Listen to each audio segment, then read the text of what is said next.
Good morning.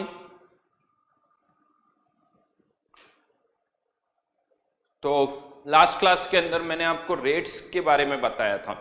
अलग अलग तरह की रेट्स होती है, rate of appearance, rate of disappearance and rate of reaction. ये हमने बात की थी और स्पेशली मैंने हाईलाइट जो किया था वो मैं ये कहा था कि जो रेट ऑफ रिएक्शन होती है, एक रिएक्शन अगर हो रही है तो उसकी रेट ऑफ रिएक्शन का answer student to student vary कर सकता है डिपेंडिंग अपॉन कि आपने रिएक्शन को कैसे बैलेंस किया है। बैलेंसिंग पर वो डिपेंड करती है, सारे आंसर सही हैं। तो इसलिए मैंने आपसे ये कहा था कि एक रिएक्शन के लिए सब कुछ अगर यानी सही सही सोचना है तो रेट ऑफ रिएक्शन की जगह आप रेट ऑफ अपीयरेंस या रेट ऑफ डिसअपीयरेंस के बारे में सोचिए। यानी कभी भी किसी क्वेश्चन में अगर आपको रेट ऑफ रिएक्शन दे रखी तो पहला काम उससे रेट ऑफ अपीयरेंस या रेट ऑफ डिसअपीयरेंस निकाल लीजिए और फिर आगे सोचना स्टार्ट करिए, बिकॉज एक रिएक्शन जो हो रही है उसकी रेट ऑफ अपीयरेंस या डिसअपीयरेंस का आंसर जो होगा वो एक ही होगा। वो स्टूडेंट टू स्टूडेंट वेरी नहीं करेगा या वो केमिकल रिएक्शन को आप कैसे बैलेंस करते हो उस पर भी डिपेंड नहीं करता है, राइट। इसके बाद हमने कुछ क्वेश्चंस भी किए थे जिसमें एक क्वेश्चन जो पर्टिकुलरली हम डिस्कस कर रहे थे वो था N2O5 वाला, कि N2O5 डिकम्पोज हो रहा था इनटू NO2 प्लस O2। ये एक केमिकल रिएक्शन हो रही थी और इसके लिए एक्सप्रेशन गिवन था आपको N2O5 का, कि N2O5 की किसी टाइम t पर जो कॉन्सेंट्रेशन है वो N2O5 की इनिशियल कॉन्सेंट्रेशन e की पावर माइनस kT, ये एक्सप्रेशन गिवन था। इसके बाद आपको निकालना क्या था, एक क्वेश्चन मैंने आपको दिया था कि NO2 की कंसंट्रेशन का एक्सप्रेशन निकालना था। NO2 की कंसंट्रेशन का एक्सप्रेशन आपको निकालना था। फाइंड आउट किया किसी ने? NO2 की कंसंट्रेशन का एक्सप्रेशन विथ टाइम।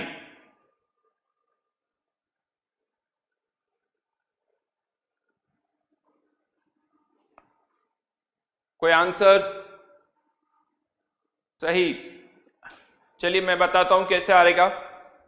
एक तो मैं इसकी जगह 2 लिख देता हूं क्योंकि ये डेटा हमें गिवन था 2, तो इसको मैं 2 ही लिख देता हूं। 2 टाइम्स तो बहुतों ने इसको कितने टाइम्स कर दिया? 2 टाइम्स यानी 4 इंटू ई की पावर माइनस kT। नहीं, थोड़ा सोचिए इस चीज को, ये क्या है? ये किसी भी टाइम पर N2O5 की कॉन्सेंट्रेशन है, जो कि मतलब अभी भी N2O5 कंटेनर में इतना है, रिमेनिंग कॉन्सेंट्रेशन कह सकते हो आप इसको, रिमेनिंग कॉन्सेंट्रेशन या कॉन्सेंट्रेशन एट टाइम t। तो अब क्वेश्चन ये आता है कि अगर मैं कहता हूं किसी टाइम पर ये इसकी कॉन्सेंट्रेशन अगर 10 है, इसकी कॉन्सेंट्रेशन 10 है, तो क्या ये 20 होगा? नहीं।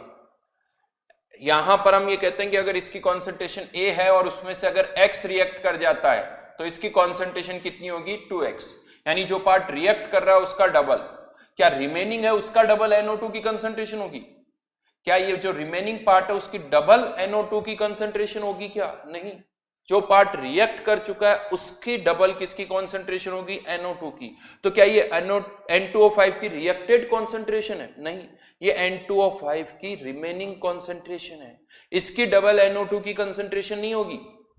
NO2 की कॉन्सेंट्रेशन रिमेनिंग पार्ट की डबल नहीं होती है, NO2 की कॉन्सेंट्रेशन N2O5 के रिएक्टेड पार्ट की डबल होगी। तो पहले तो ये निकालते हैं चेंज इन कॉन्सेंट्रेशन ऑफ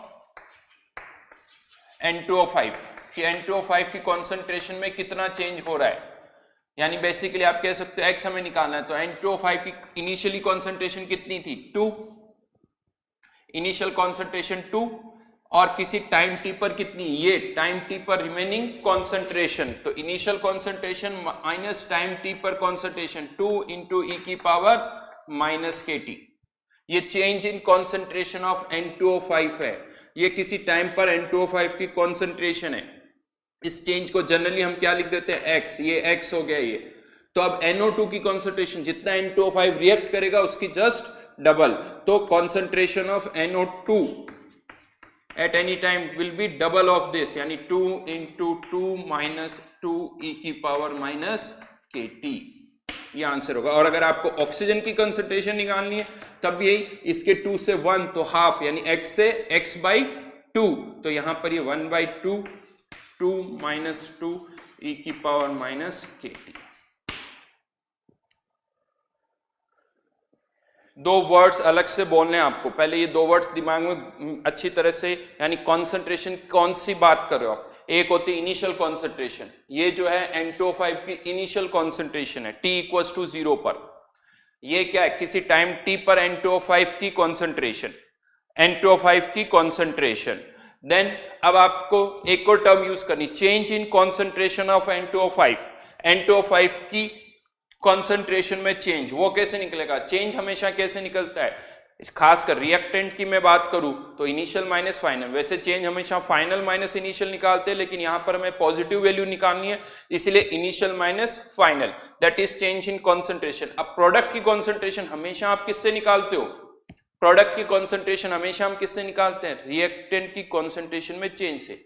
यहां पर प्रोडक्ट की कॉन्सेंट्रेशन x का 2x किया, रिमेनिंग कॉन्सेंट्रेशन का नहीं किया कि इसका x रिएक्ट कर रहा है। हाँ, कहां गड़बड़ होती बहुत बार, हम कहते हैं इसके a, तो इसके कितने मोल्स बनेंगे 2a, लेकिन ये 2a कब बनेंगे, जब वो a मोल्स पूरे रिएक्ट कर जाएंगे, a बचेंगे नहीं फिर, जब वो पूरे रिएक्ट कर जाएंगे। हाँ, ये अगर 0 है तो ये 2a हो जाएगा, यानी रिएक्टेड का जस्ट डबल, तो वो आपको याद रखना है।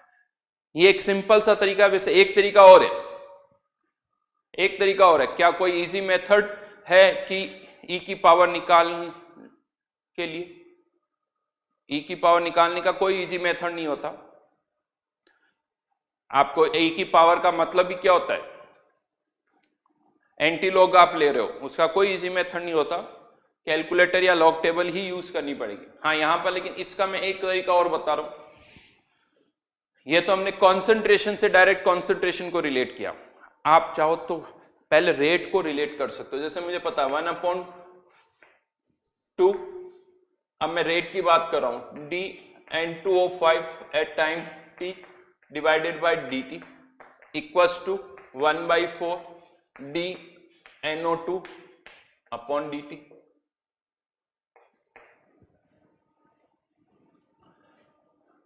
ये हमें पता है, और ये रेट हमने लास्ट क्लास में भी निकाली हुई, डिफरेंशिएट करके इसको मैं उसी को वापस से लिख रहा हूं।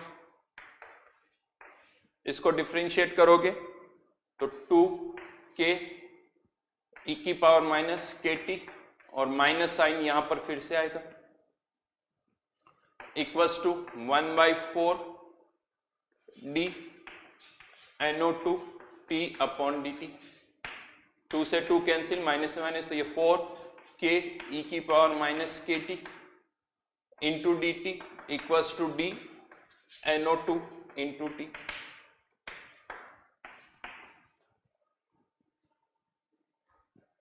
फोर को इधर लेके आ गया, dt को इधर लेके आ गया, अब इसको इंटीग्रेट करना है 0 से, सॉरी इधर कंसंट्रेशन इनिशियली NO2 की 0, NO2 की इनिशियल कॉन्सेंट्रेशन टाइम t पर हम क्या लिख देंगे, NO2t, इसको इधर या इधर यहां पर 0 से t तक इंटीग्रेट कर दो, d ऑफ x, इंटीग्रेशन क्या हो जाएगा x, इसको मैं इधर लिख रहा हूं पहले, NO2 eight time t 0, initially तो 0 है ये, इक्वल्स टू, इसको इंटीग्रेट करो तो 4k e की पावर माइनस kt को -1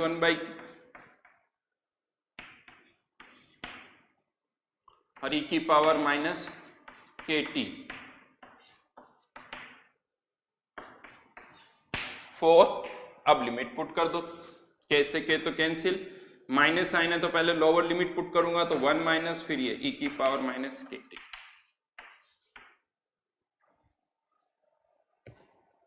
ठीक है,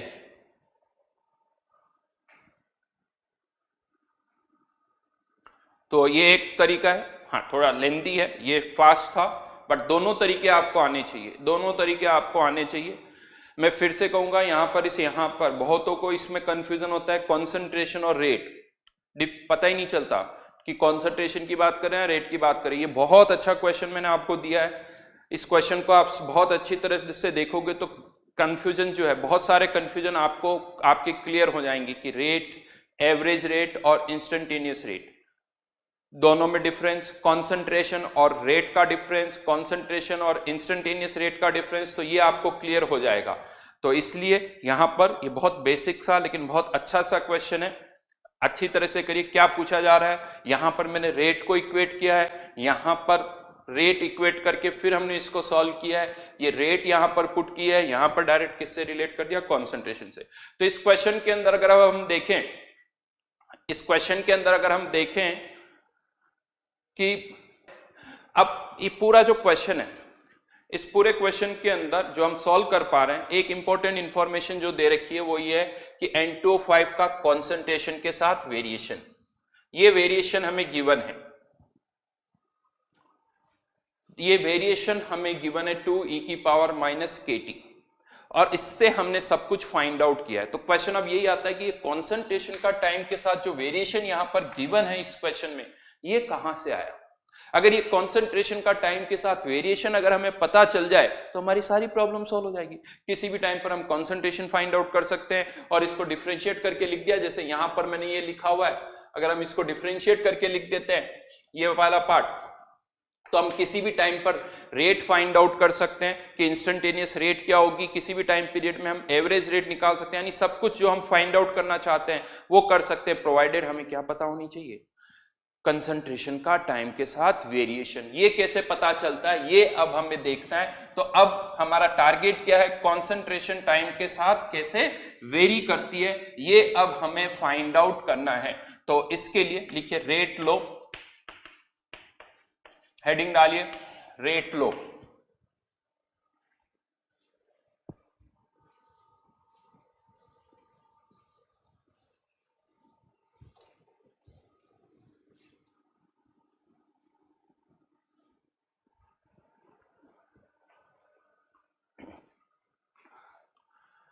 ओके, तो रेट लो क्या होता है वो हम बात करते हैं, बट बेसिक पर्पस कंसंट्रेशन का टाइम के साथ हमें क्या फाइंड आउट करना है, वेरिएशन। लिखिए स्टेटमेंट लिखिए पहले रेट लो का,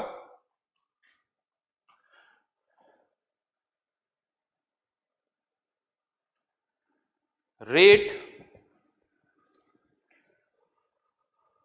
is directly proportional to the rate is directly proportional to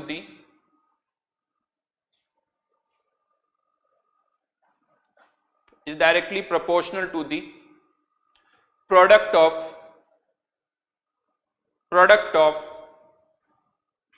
active masses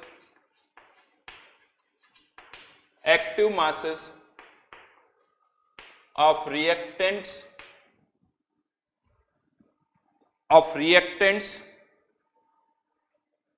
raised to the power some numbers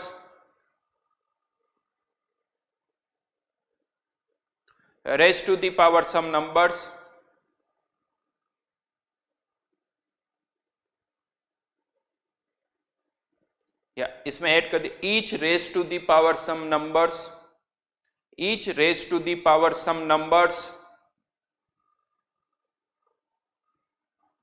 which are determined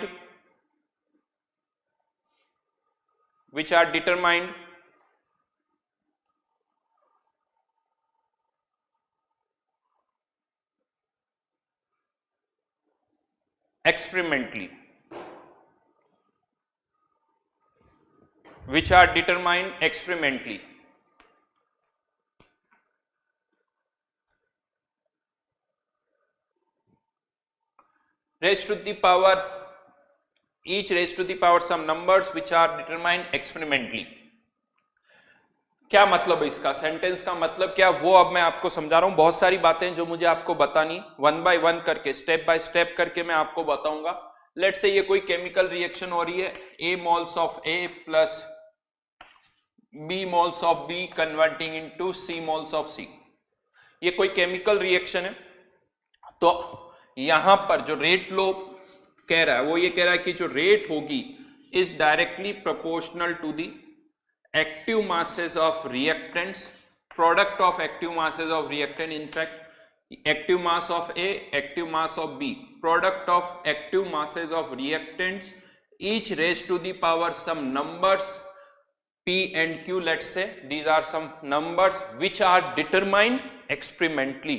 यानी ये जो P और Q है ये हम एक्सपेरिमेंटली डिटरमाइन करते हैं। इसका मतलब ये है कि आप थियोरेटिकली P और Q की वैल्यू फाइंड आउट नहीं कर सकते, ऑन पेपर आप नहीं कह सकते कि ये होनी चाहिए। These are determined experimentally. सबसे पहले इसी की बात करते हैं P। ये जो P मैंने यहां पर लिखा है इसे बोला जाता है ऑर्डर, इसको बोला जाता है ऑर्डर। A की पावर है तो order with respect to A, this is order with respect to A, Q order with respect to B, and P plus Q is known as order of reaction. इसे कहा जाता है order of reaction. देखिए order बोलो या कोई और नाम बोलो, आप पावर भी बोल सकते थे, लेकिन होता है ना x की पावर 2, x की पावर 3 तो सेकंड ऑर्डर इक्वेशन, x की पावर 3 तो थर्ड ऑर्डर इक्वेशन। तो ये ऑर्डर वहां से निकल के आए कि x की पावर लीनियर में x की लीनियर इक्वेशन जो होती है वो फर्स्ट ऑर्डर की होती है, क्वाड्रेटिक जो होती है x की पावर 2 वो सेकंड ऑर्डर की। तो ये वर्ड वहीं से निकल के आया। तो कुछ नहीं, थोड़े दिन आप बोलोगे, 4-5 बार बोलोगे तो आपको ये वर्ड भी नॉर्मल लगेगा। बेसिकली पावर है और कुछ नहीं है, नाम उसको दे दिया ऑर्डर, और इसका कोई मतलब नहीं निकालना, ऑर्डर मतलब पावर, ऑर्डर मतलब पावर, दैट्स इट। और ये टर्म जो है हम कैसे फाइंड आउट कर रहे हैं, एक्सपेरिमेंटली ही हम इसको फाइंड आउट करते हैं। P प्लस Q को बोला जाता है ऑर्डर ऑफ रिएक्शन, यानी जब भी क्वेश्चन आएंगे, क्वेश्चन के अंदर ये पावर जो है आपको गिवन होगी, आप नहीं बता सकते कि क्या होनी चाहिए, ये आपको गिवन होगी। हाँ, in case of elementary reaction, ये वर्ड मैं लास्ट क्लास में यूज कर चुका हूं और ये भी बता चुका हूं कि क्वेश्चन में गिवन होता है कि रिएक्शन एलिमेंट्री है या नहीं है। तो in case of elementary reaction ये जो ऑर्डर होता है equals to stoichiometric coefficient, order equals to stoichiometric coefficient अगर रिएक्शन एलिमेंट्री है। ये भी ऑब्जर्वेशन है, ऑब्जर्व करके देखा हुआ है कि एलिमेंट्री रिएक्शन के केस में ऑर्डर जो है वो स्टोइकियोमेट्रिक कोफिशिएंट के बराबर होता है। तो ये हुआ फर्स्ट पार्ट। देखिए मैं आपको यहां पर कुछ अब समझा नहीं रहा हूं, आपको कुछ फैक्ट्स बता रहा हूं कि रेट लो क्या क्या बताता है। और ये रेट लो है, वर्ड आ गया, क्या लगा, लो।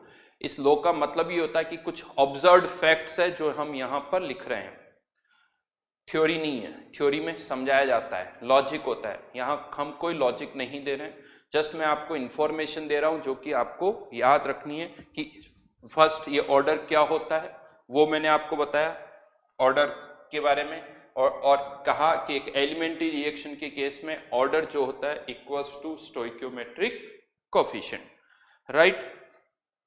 देन नेक्स्ट पॉइंट पर आते हैं, ये एक्टिव मास क्या होता है। अब क्वेश्चन ऑब्वियसली इतनी देर से आपके माइंड में ये होगा कि सर ये एक्टिव मास क्या होता है। एनीवन, कुछ idea, anyone? Active word, active mass आया तो हम इसका मीनिंग निकालने की कोशिश करते हैं, यार कुछ एक्टिव जो है वो एक्टिव मास हो जाएगा, क्योंकि मास के आगे एक्टिव वर्ड लग गया तो बड़ा सिंपल सा लॉजिक आता है कि हाँ जैसे हम, तो देखो ये हिंदी या इंग्लिश नहीं पढ़ रहे हो, लैंग्वेज नहीं पढ़ रहे हो कि जिसमें ये मीनिंग हो, ये थोड़ी साइंस है। यहां पर एक्टिव मास का कोई भी मतलब नहीं है जो आप सोच रहे हो। तो फिर क्वेश्चन ये आता है सर हम जो सोच रहे नहीं तो आप बता दो क्या मतलब है, नहीं क्या इसका मतलब है। तो अब वही समझा रहा हूं, लेकिन ऐसा नहीं कि एक लाइन में मैं आपको समझा दूंगा कि देखो एक्टिव मास ही होता है, थोड़ा टाइम लगेगा। एक्चुअली एक रिएक्शन जब होती है तो हम क्या फाइंड आउट करना चाहते हैं कि उसकी रेट क्या होगी। तो एक्सपेरिमेंट्स किए गए, और जब एक्सपेरिमेंट्स किए गए और एक्सपेरिमेंटली हमने एक रिएक्शन की रेट जो है वो एक्सपेरिमेंटली फाइंड आउट कर ली। एक्सपेरिमेंटली हमने रेट निकाली, जैसा मैं लास्ट क्लास में बता रहा था कि मोल्स निकाल लिए किसी टाइम 10 मिनट्स पर, फिर 20 मिनट्स पर, change in moles divide by time taken, उससे रेट आ गई। और फिर हमने रिवर्स में देखा कि ये जो रेट है, अगर ये रेट, क्योंकि रेट हमें एक्सपेरिमेंटली पता चल गई तो ये रेट कैसे हम निकाल सकते हैं। तो हमने यहां पर क्या देखा, ए और एक्टिव मास ऑफ ए और एक्टिव मास ऑफ बी की जगह हमने इनकी मोलर कॉन्सेंट्रेशन पुट की, ए और बी की मोलर कॉन्सेंट्रेशन पुट की। तो हमने देखा कि कुछ रिएक्शन के केस में तो मोलर कॉन्सेंट्रेशन पुट करने पर जो रेट निकल के आ रही है वो एक्सपेरिमेंटल रेट से मैच कर रही है। यानी दो तरह से, एक एक्सपेरिमेंटल रेट हम निकाल चुके हैं और अब हमने यहाँ पर मोलर कंसंट्रेशन पुट करके रेट निकाली, इसे मैं कह देता हूँ थियोरेटिकल रेट। तो ये मैच कर रही थी। बट बहुत सारे केसेस ऐसे थे जहां पर ये जो मोलर कंसंट्रेशन यहाँ पुट करने पर जो रेट निकल के आ रही थी वो एक्सपेरिमेंटल रेट से मैच नहीं कर रही थी। फिर हमने क्या किया, मोलरिटी की जगह मोलैलिटी पुट कर दिया, मोलैलिटी पुट कर दिया। जब हमने यहां पर मोलैलिटी पुट करके रेट निकाली और फिर उस रेट को एक्सपेरिमेंटल रेट से मैच किया, तो कुछ केसेस में तो वो रिजल्ट्स मैच कर गए, बट बहुत सारे केसेस ऐसे थे जिसमें वो मैच नहीं कर रहा था। फिर हमने और कुछ ट्राई किया, मोल फ्रैक्शन ट्राई किया, तो कुछ रिएक्शन के केस में रिजल्ट्स आ गए, कुछ में नहीं आए।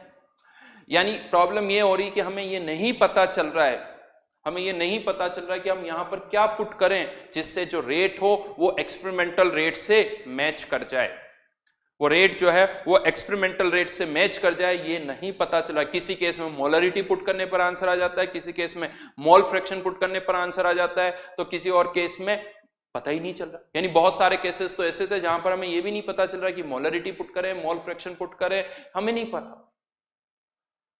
पता चल रहा है।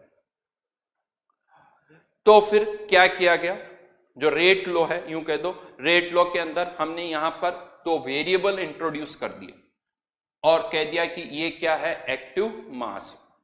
और अब यहां पर इनको जस्ट एक वेरिएबल है जिसको नाम दे दिया एक्टिव मास। कोई वर्ड का मीनिंग नहीं निकालना आपको, आप कुछ और नाम रख सकते थे और नाम रख सकते हो। और अब क्या किया जाता है, जो स्टूडेंट्स पीएचडी करते हैं, पीएचडी करते वक्त यही किया जाता है कि अगर ये एक केमिकल रिएक्शन है, इसमें चेक करो कि क्या डेटा हम यहां पर पुट करें जिससे रिजल्ट्स एक्सपेरिमेंटल रिजल्ट से मैच करें, क्या वैल्यू पुट की जाए।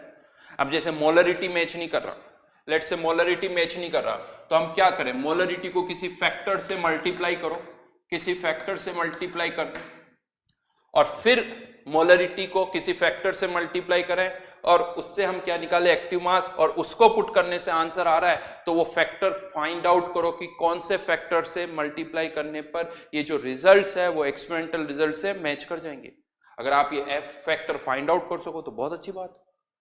यस, मैं आपको बता दूं, अगर आपने मान लो किसी रिएक्शन के लिए अभी तक हमें वो फैक्टर नहीं पता और आपने वो फैक्टर फाइंड आउट कर लिया, तो you will get a PhD degree, right. तो इसी तरह से यानी हर एक रिएक्शन को स्टडी किया जाता है, हर एक रिएक्शन को स्टडी किया जाता है, ईच एंड एवरी रिएक्शन, उसके लिए कोशिश की जाती है कि क्या फैक्टर हम फाइंड आउट करें। बट ये इतना आसान नहीं है कि ऐसा नहीं कि हाँ फैक्टर 2, 3 आ जाता होगा और हम यहाँ पुट कर देते हो, नहीं, it is very much complicated है, ये इतना आसान नहीं होता है। हाँ, लेकिन इस तरह से एक्टिव मास जो है, एक्टिव मास का कोई मीनिंग नहीं है, कोई डेफिनेशन नहीं है, ये सिंपली एक वेरिएबल है, ये सिंपली एक वेरिएबल है। जैसे x होता ना, x जिसकी वैल्यू 1, 2, 3, 4 कुछ भी आप ले सकते हो, उसी तरह से एक्टिव मास भी एक वेरिएबल है। अब तो कह सकते हो फिर हमें क्या पता चलेगा, क्या पुट करें, हमें कैसे पता चलेगा, तो सही बात है, हमें तो नहीं पता चलेगा ऐसे। तो यहां पर अब इसको सिंप्लीफाई किया गया हमारे लिए, यानी इस जिस लेवल पर अभी हम बात कर रहे हैं 11th 12th के अंदर, इसको सिंप्लीफाई किया गया। कैसे सिंप्लीफाई किया गया, हमें क्या करना है वो मैं आपको बता रहा हूं, बट ये तो था रियलिटी की होता क्या है, ये रियलिटी है। यहां पर मोलरिटी, मोलरिटी, मोल फ्रैक्शन कुछ भी पुट करो, यानी एक वेरिएबल है, क्या पुट करेंगे जिससे आंसर एक्सपेरिमेंटल रिजल्ट से मैच कर जाए। बट अभी के लिए हमें क्या करना है वो मैं बता रहा हूं। तो राइट नाउ आपको इस एक्टिव मास को किससे रिप्लेस करना है वो मैं बता रहा हूं। तो लिखिए अब यहां पर active masses can be replaced by, active masses can be replaced by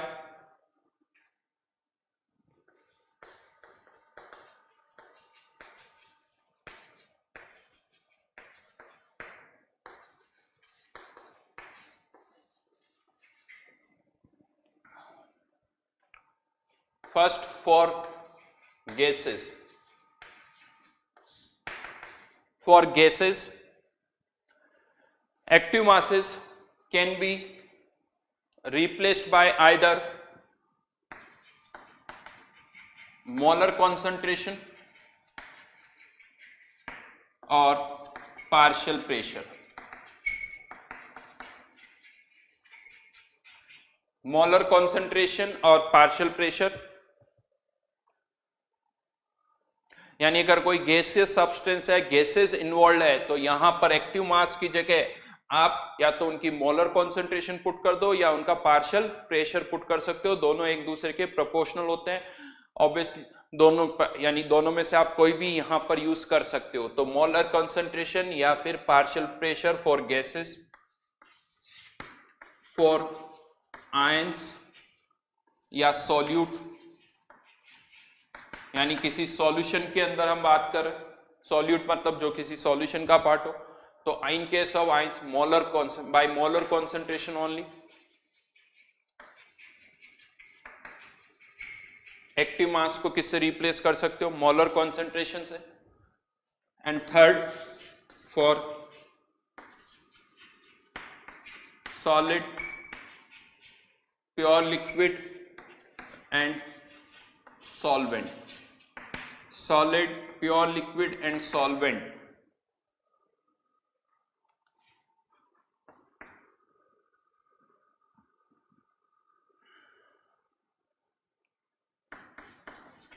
Active masses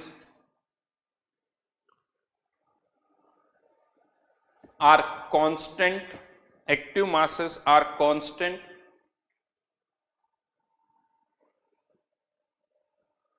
and are merged with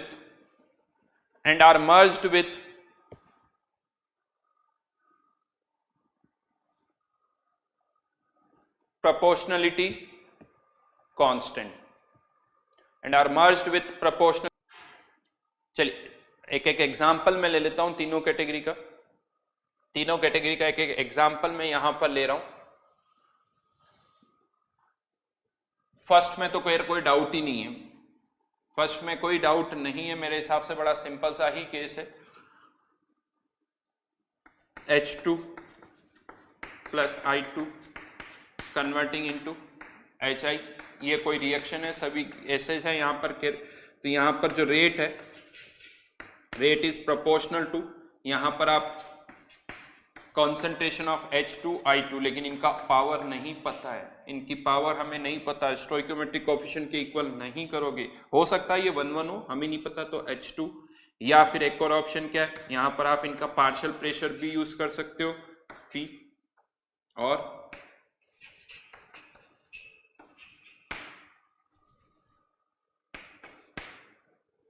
ध्यान रखना ये प्रेशर है और ये पावर है P, तो या तो आप मोलर कॉन्सेंट्रेशन यूज करोगे या फिर पार्शियल प्रेशर आप यहां पर यूज करोगे for gases. Then I2 aqueous plus I minus aqueous converting into I3 minus aqueous, rate equals to, rate is proportional to, यहां पर अब हम केवल क्या यूज करेंगे, again power P, I minus की पावर Q।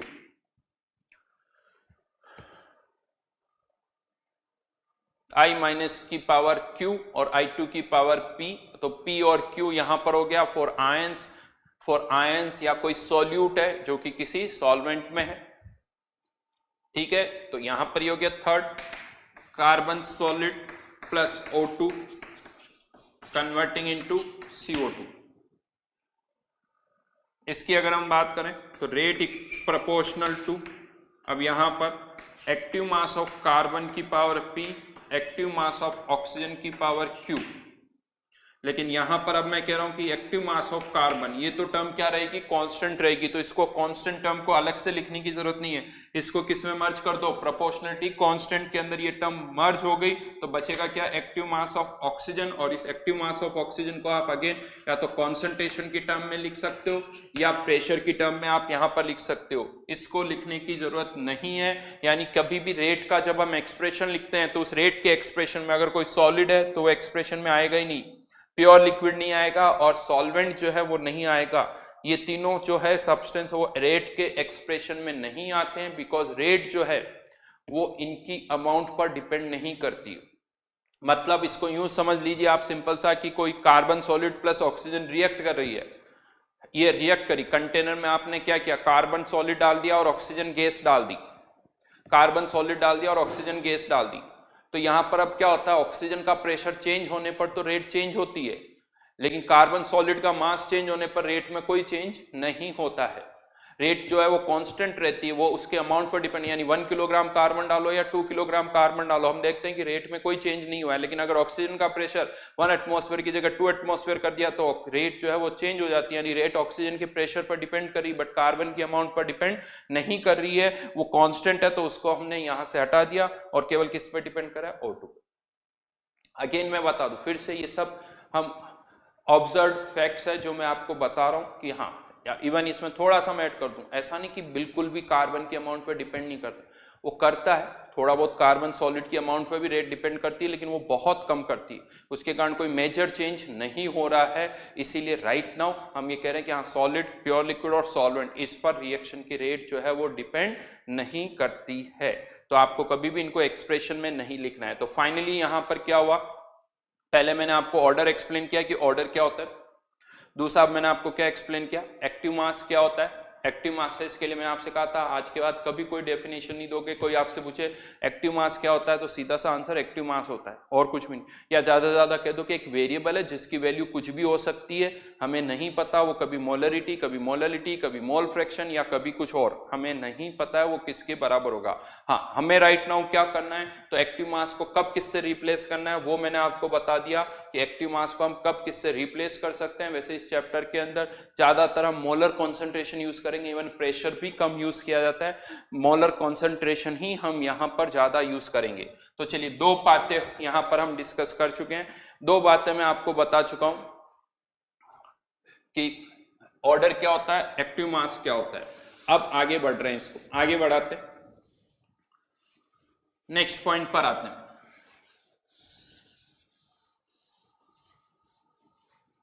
ये यहां पर अभी तक जितने भी मैंने केसेस लिखे आपने नोटिस किया होगा, मैंने यहां पर रेट लिखी है, मैंने यहां पर rate of disappearance, rate of appearance या रेट ऑफ रिएक्शन ऐसा वर्ड नहीं यूज किया है। तो क्या लगता है यहां पर ये जो रेट मैंने यहां पर लिखी है ये कौन सी रेट है, ये रेट जो मैंने यहां पर लिखी ये कौन सी रेट है। इसको अगर मैथमेटिकली आपको लिखना है तो आप क्या लिखोगे, यानी इसकी जगह minus D A upon D T लिखोगे इसकी जगह, या minus 1/8 D A upon D T लिखोगे। क्या डिफरेंस है दोनों में, ये rate of disappearance of A है, ये रेट ऑफ रिएक्शन है, ये rate of disappearance of A है और ये रेट ऑफ रिएक्शन है। या आप यहां पर 1/b लिखोगे समथिंग, कौन सी रेट, ए की टर्म में भी रेट लिख सकता हूं, बी की टर्म में भी लिख सकता हूं, इनफैक्ट सी की टर्म्स में भी लिख सकता हूं। तो यहां पर कौन सी रेट हम लिख रहे हैं, या यहां पर आप कह दो, चलो एक स्टेप और, यानी ये भी लिख सकता हूं, या 1/b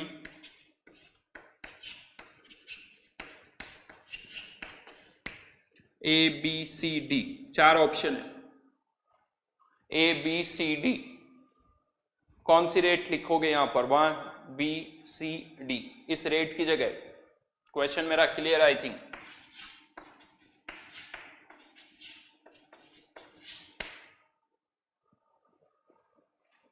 ABCD, यस, सभी लिख सकते हो आप, कोई सी भी रेट लिख सकते हो। हाँ, लेकिन डिपेंडिंग अपॉन रेट यहां पर ये जो प्रोपोर्शनलिटी कांस्टेंट है वो बदल जाएगा।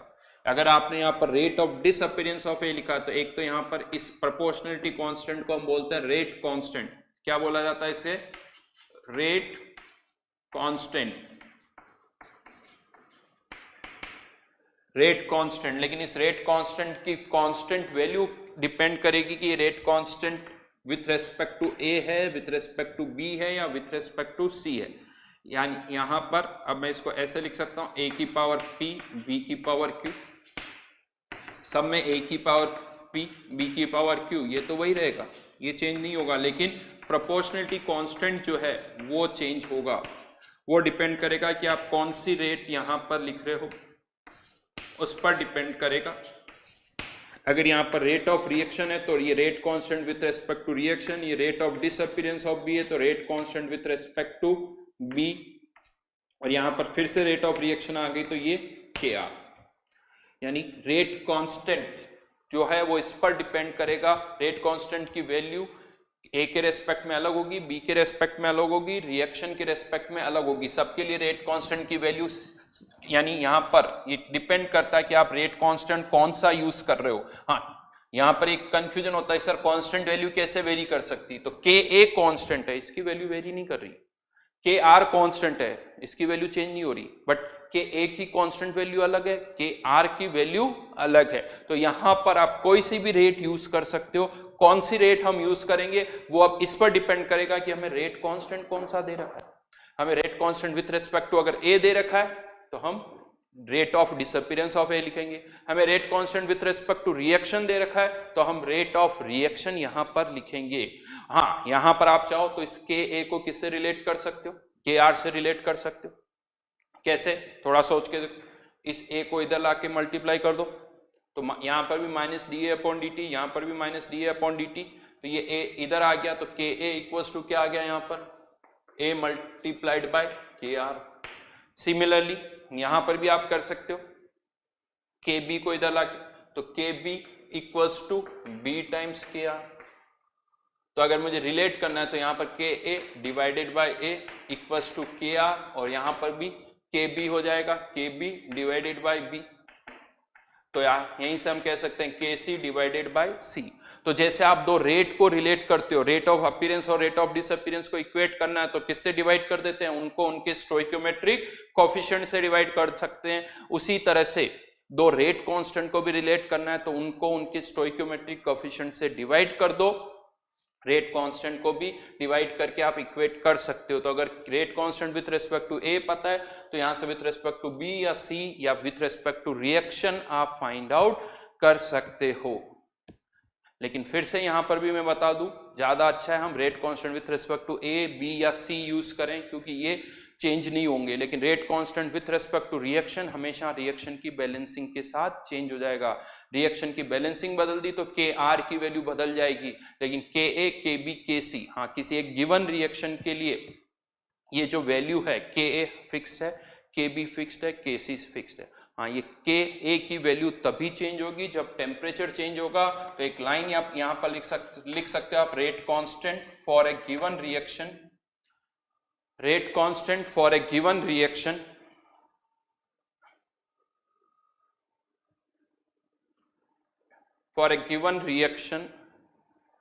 depends only on temperature, depends only on temperature।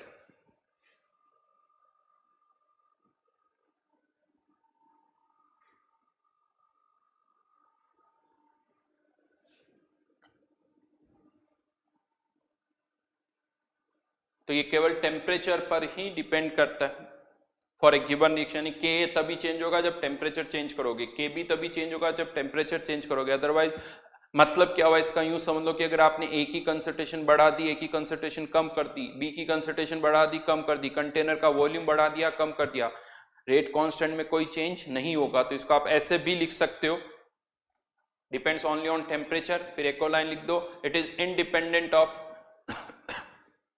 it is independent of concentration of reactants and products।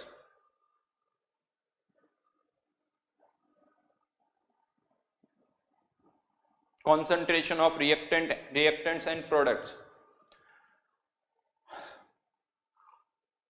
Okay, तो rate constant for a given reaction depends only on temperature, ये केवल टेम्परेचर पर depend करता है। इनफैक्ट टेम्परेचर पर कैसे depend करेगा ये भी हम आगे डिस्कस करेंगे, टेम्परेचर बढ़ने पर कैसे बढ़ेगा, कम होगा, व्हाटएवर, वो हम डिस्कस करेंगे। तो राइट नाउ तो हाँ, ये बस याद है कि डिपेंड्स ओनली ऑन टेम्परेचर, ये कॉन्सेंट्रेशन पर डिपेंड नहीं करता है।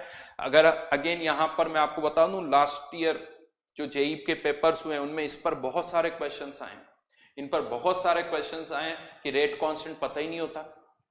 बहुतों को ऐसा लगता है कि सब एक जैसे ही तो है क्योंकि ये तो कांस्टेंट है, ऐसा फील आता है, ये तो कांस्टेंट है। देखो कांस्टेंट आप यहां मैं आपको बता दूं, अगर किसी को थोड़ा अजीब, y equals to M X plus C, ये c भी कांस्टेंट है, नहीं इंटरसेप्ट है कुछ ही, बट लाइन टू लाइन इस कांस्टेंट की वैल्यू तो बदलती है, इस कांस्टेंट की वैल्यू बदलती है। किसी स्ट्रेट लाइन के लिए कुछ और होगी तो किसी और स्ट्रेट लाइन के लिए इसकी वैल्यू कुछ और होगी। उसी तरह से यहाँ पर ये कांस्टेंट है बट वो कांस्टेंट वैल्यू जो है वो वेरी करेगी, वो फिक्स नहीं होती है। नाउ यहां पर तो अब एक साथ मैंने आपको दो टर्म्स बताई है, यहां पर दो टर्म्स बताइए, रेट क्या लिखनी है और रेट जैसे लिखोगे उसके अकॉर्डिंग रेट कांस्टेंट भी बदलेगा कि ये रेट है तो ये रेट कांस्टेंट है, ये रेट है रेट ऑफ रिएक्शन तो rate constant with respect to reaction.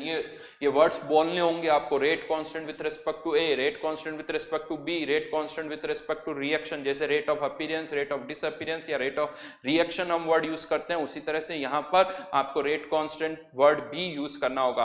तो यहाँ पर टोटली मैंने अब आपको 4 पैरामीटर्स अभी डिस्कस किए। फर्स्ट मैंने डिस्कस किया था ऑर्डर, सेकंड डिस्कस किया था एक्टिव मास, थर्ड डिस्कस किया रेट क्या होगी, और फोर्थ मैंने डिस्कस किया रेट कांस्टेंट क्या है, वो मैंने आपको यहां पर बताया है। फाइनली अब यहां पर ये सब एक्सप्रेशन जो हमने लिखा है with the help of rate law, कि अकॉर्डिंग टू रेट लॉ हम ये रेट का एक्सप्रेशन इस तरह से लिख सकते हैं यहां पर, जहां पर P और Q जो है हम एक्सपेरिमेंटली फाइंड आउट करेंगे। अच्छा, यहीं पर मैं एक पॉइंट और बता दूं, वो भी ऐड कर लीजिए। जब ये P और Q हम एक्सपेरिमेंटली फाइंड आउट करते हैं, P और Q एक्सपेरिमेंटली फाइंड आउट करते हैं, तो हम देखते हैं कि इनकी वैल्यू किसी केस में 0 आती है, किसी केस में पॉजिटिव आती है, किसी केस में नेगेटिव भी आती है, फ्रैक्शनल भी आती है। ये जस्ट ऑब्जर्वेशन है, तो note down one more line, order में बी पॉजिटिव, ऑर्डर में बी पॉजिटिव, नेगेटिव, 0 और फ्रैक्शनल। ऑर्डर में भी पॉजिटिव, नेगेटिव, 0 और फ्रैक्शनल। ये कुछ भी हो सकता है और कोई दिमाग नहीं लगाना। 0 गिवन है 0 पुट कर दो, नेगेटिव गिवन है नेगेटिव पुट कर दो, फ्रैक्शनल गिवन है फ्रैक्शनल पुट कर दो। क्यों ऐसा आ रहा है, कोई उससे मतलब नहीं है। तो ये कुछ भी आ सकता है, 0, पॉजिटिव, नेगेटिव, फ्रैक्शनल, हमें सिंपली यहां पर पुट करना है। जो टर्म्स मैं बता रहा हूं बस उसी को सोचो भी। हो सकता है आप में से कुछ ने ये चैप्टर पहले पढ़ा हुआ है तो उनके माइंड में कुछ और चल रहा हो। स्टेप बाय स्टेप जब हम आगे बढ़ेंगे तो मैं बताऊंगा। यहां पर मैंने केवल ऑर्डर वर्ड बताया, ऑर्डर क्या होता है वो समझाया है, उसके अलावा और कुछ नहीं बताया है, तो उसी पर केवल आपको फोकस करना है। तो फाइनली अब हम ये एक्सप्रेशन लिख सकते हैं, इनमें से कोई सा भी एक एक्सप्रेशन आपको यूज करना होगा। ऐसा नहीं कि इससे आंसर निकालोगे तो अलग आएगा, इससे अलग आएगा, नहीं आएगा। अब ये दोनों एक्सप्रेशन एक जैसे, क्योंकि आपने के को किससे रिलेट कर दिया, के आर से, तो दोनों एक्सप्रेशन, चारों एक्सप्रेशन एक जैसे हैं। कौन सा यूज, कोई सा भी यूज कर सकते हो। अगर मैंने के ए दे रखा है आप के आर निकाल सकते हो, के बी दे रखा है के सी निकाल सकते हो, और इनमें से कोई सा भी एक्सप्रेशन आप यूज कर सकते हो। लेकिन अब ज्यादातर क्वेश्चन में क्या होता है वो मैं बता दूं। यहां पर वैसे 2 रिएक्टेंट दिख रहे हैं, मैं आपको बता दूं ज्यादातर क्वेश्चन जो हम शीट में करने वाले हैं उसमें 2 नहीं, एक ही रिएक्टेंट होता है, एक ही रिएक्टेंट होता है ज्यादातर क्वेश्चन के अंदर। 2 हो सकते हैं बट मोस्टली एक ही होगा। अब एक ही रिएक्टेंट है और आपको यहां से क्या पता चल गया, अगर ये रेट और ये कॉन्सेंट्रेशन, रेट कॉन्सेंट्रेशन के साथ कैसे वेरी कर रही है, इस dt को इधर लेके जाओ और इसे इंटीग्रेट कर दो। इंटीग्रेट करने पर क्या आ जाएगी, कंसंट्रेशन, यानी कंसंट्रेशन टाइम के साथ कैसे वेरी कर रही है वो यहां से पता चल जाएगा। उसके लिए आपको dt को इधर लाके इंटीग्रेट करना होगा। हाँ, p की वैल्यू पता होनी चाहिए, जो क्वेश्चन में आपको गिवन होगी तो p की वैल्यू पता है, पुट कर दो, dt को इधर लेके आओ, इंटीग्रेट कर दो, तो कंसंट्रेशन का टाइम के साथ वेरिएशन पता चल जाएगा।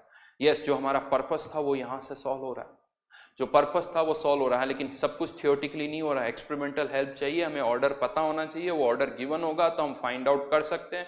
अब जब एक्सपेरिमेंटली डेटा गिवन होता है, अगर p की वैल्यू 1 है तो इवन हम ऐसी रिएक्शंस को ही क्या बोलते हैं, फर्स्ट ऑर्डर रिएक्शन। p की वैल्यू 2 है तो सेकंड ऑर्डर रिएक्शन, p की वैल्यू 0 है तो 0 ऑर्डर रिएक्शन। ये टर्मिनोलॉजी आती है। जब मैंने आपसे पहले भी कहा था कि ऑर्डर जो है वो क्वेश्चन में आपको गिवन होते हैं, या तो लिखा होता है ऑर्डर इतना है, या डायरेक्ट क्वेश्चन ही ऐसे स्टार्ट होता है, for the given 0 order reaction, for the given first order reaction, for the given second order reaction. बात खत्म। आपको ऑर्डर गिवन है, आपको उसको यहाँ पुट करना है, इसको इधर लाके इंटीग्रेट करना है, इंटीग्रेट करके कंसंट्रेशन का टाइम के साथ वेरिएशन फाइंड आउट कर सकते हो। यस, तो जो हमारा पर्पस था वो रेट लॉ से सॉल्व होता है। रेट लॉ हमारा वो पर्पस जो है वो यहाँ पर सॉल्व कर रहा है। तो अब यहाँ पर मैं 1 बाय 1 करके कुछ डेरिवेशंस करने वाला हूं डिपेंडिंग अपॉन दी p की वैल्यू पर। अगर p की वैल्यू 0 है तो इसे हम कहते हैं 0 ऑर्डर रिएक्शन। तो इससे रिलेटेड कुछ पॉइंट्स है। तो 0 ऑर्डर रिएक्शन की अब मैं बात कर रहा हूं, यानी क्वेश्चन में गिवन है कि ये जो रिएक्शन है वो एक 0 ऑर्डर की है। मान लेते हैं ये कोई रिएक्शन है कन्वर्टिंग इनटू सम प्रोडक्ट। यहाँ पर ए रिएक्टेंट है, एन उसका स्टोइकियोमेट्रिक कोफिशिएंट है, जो कि कुछ भी हो सकता है, 1 2 2 1 2 10 20, आप मल्टीप्लाई कर सकते हो। लेकिन हाँ, हमें पता है कि रिएक्शन का ऑर्डर इस स्टोइकियोमेट्रिक कोफिशिएंट पर डिपेंड नहीं करता है, तो उसका इससे कोई लेना देना नहीं है। अब सिंस गिवन है एक जीरो ऑर्डर रिएक्शन है, यहाँ पर अब थ्रू आउट काइनेटिक्स जो हम डेरिवेशन करेंगे ना, उसमें हम rate of disappearance of A he use करेंगे, क्योंकि मैंने आपसे पहले भी कहा कि रेट ऑफ रिएक्शन अच्छी टर्म नहीं है, उसको कम से कम यूज करो, रेट ऑफ डिसअपीयरेंस ऑफ ए। और अगर यहाँ rate of disappearance of A है तो ये रेट कांस्टेंट भी कौन सा होगा, K A into concentration of A की पावर 0, क्योंकि कौन सा ऑर्डर है, जीरो ऑर्डर है, जीरो ऑर्डर है, इसीलिए ए की पावर 0। यहाँ पर rate constant with respect to A लिखा है, बुक्स में सिंपली के लिखा होता है, तो यहां से देख के आपको समझ में आना चाहिए कि अगर ये rate of disappearance of A है तो ये rate constant with respect to A होगा। बुक्स में के बी लिखा हो ये कोई जरूरी नहीं है, आपको चेक पता होना चाहिए कि ये के कौन सा है, ठीक है। तो यहाँ पर अब मैंने के ए लिखा तो है, लेकिन अब मैं इसको हटा रहा हूँ क्योंकि बुक्स में भी ऐसा नहीं लिखा होता। लेकिन अगर आप मुझसे पूछोगे कि राइट नाउ ये के कौन सा है, तो मैं कहूँगा विथ रिस्पेक्ट टू ए है, क्योंकि यहाँ पर ये कौन सी रेट है, rate of disappearance of A, right. अब क्या करना होगा, इंटीग्रेट करना होगा। कैसे, बड़ा आसान है, के ए की पावर 0, ये डी टी, इंटीग्रेट 0 से टी, और यहाँ पर initial concentration t equals to 0 पर ए की कॉन्सेंट्रेशन को ए नॉट, किसी टाइम t पर कॉन्सेंट्रेशन को ए टी। यहाँ पर मैं बता दूं, किसी टाइम t पर कॉन्सेंट्रेशन को आप ए टी भी लिख देते हो, और सिंपली ए लिखा हुआ है तो भी उसका मतलब वही है, वेरिएबल। ए नॉट लिखा हुआ है, ए नॉट लिखा हुआ है मतलब t इक्वल्स टू 0 पर कॉन्सेंट्रेशन। डी ए का इंटीग्रेशन, जैसे डी एक्स का इंटीग्रेशन क्या होता है x, तो डी ए का इंटीग्रेशन a, लिमिट पुट कर दोगे तो A T minus A not, कुछ माइनस साइन गड़बड़ कर दी मैंने, ये माइनस साइन था यहाँ नहीं लगाया तो वापस से लगा रहा हूँ, ठीक है, equals to minus K T, के बाहर आ जाएगा क्योंकि ये कांस्टेंट है, बाहर आ गया माइनस के टी, तो A T equals to A naught minus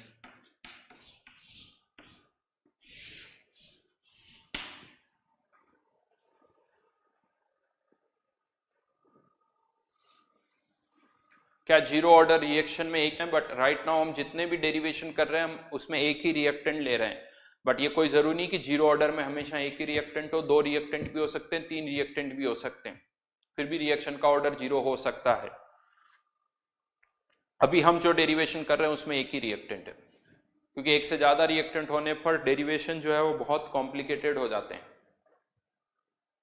तो राइट नाउ जितने भी डेरिवेशन हम कर रहे हैं इनिशियली उसमें एक ही रिएक्टेंट है और हम मान रहे हैं कि उसका ऑर्डर भी 0 है। तो फाइनली हमारे पास फॉर्मूला आ गया, किसी टाइम टी पर एक ही कंसंट्रेशन टाइम के साथ इस तरह से वेरी कर रही है। बड़ा सिंपल सा एक्सप्रेशन है, लीनियर एक्सप्रेशन है, जैसे जैसे टाइम बढ़ेगा कंसंट्रेशन जो है वो कम हो रही है। तो एक सिंपल सा डेरिवेशन, इंटीग्रेट कर दिया इसको,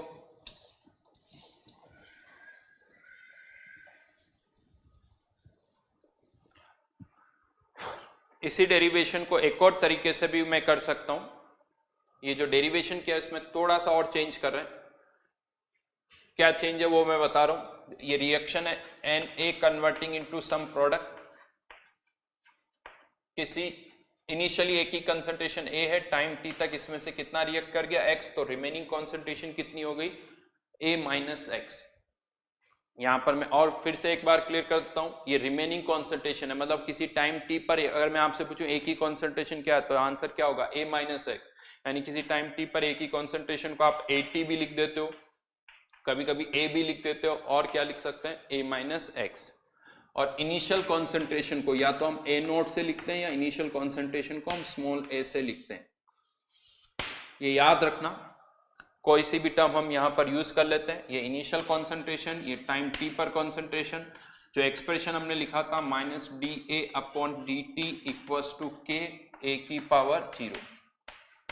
ये क्या है बेसिकली, किसी टाइम टी पर ए की कॉन्सेंट्रेशन, ए टी लिखूं या ए लिखूं, ये क्या है किसी टाइम टी पर एक ही कंसंट्रेशन को आप D by D T differentiate कर रहे हो। अब किसी टाइम टी पर एक ही कंसंट्रेशन को मैं a माइनस एक्स भी लिख सकता हूँ, किसी टाइम पर एक ही कंसंट्रेशन को मैं a माइनस एक्स भी लिख सकता हूँ। ये देखिए यहाँ पर के a माइनस एक्स, खैर इसकी पावर 0 है तो यहाँ कुछ भी लिखो वो तो 1 ही रहेगा।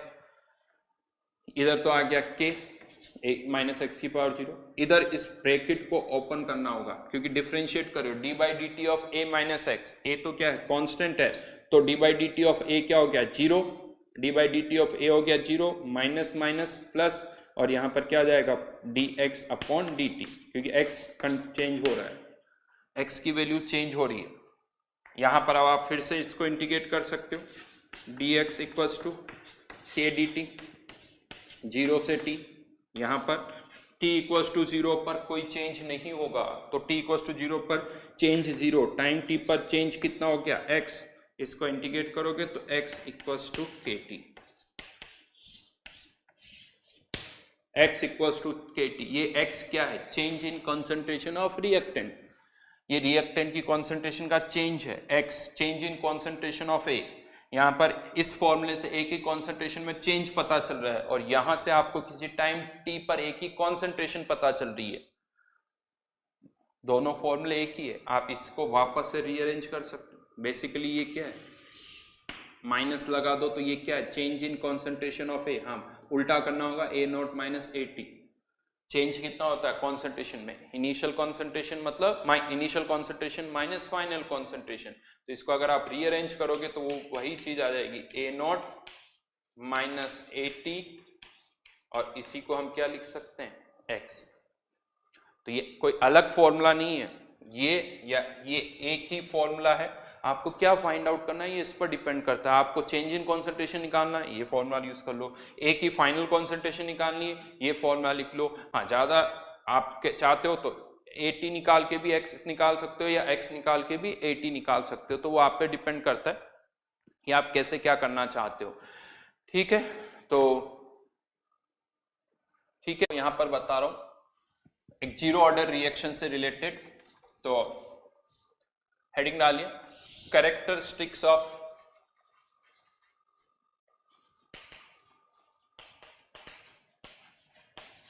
Zero order reaction. First point, एक जीरो ऑर्डर रिएक्शन के लिए,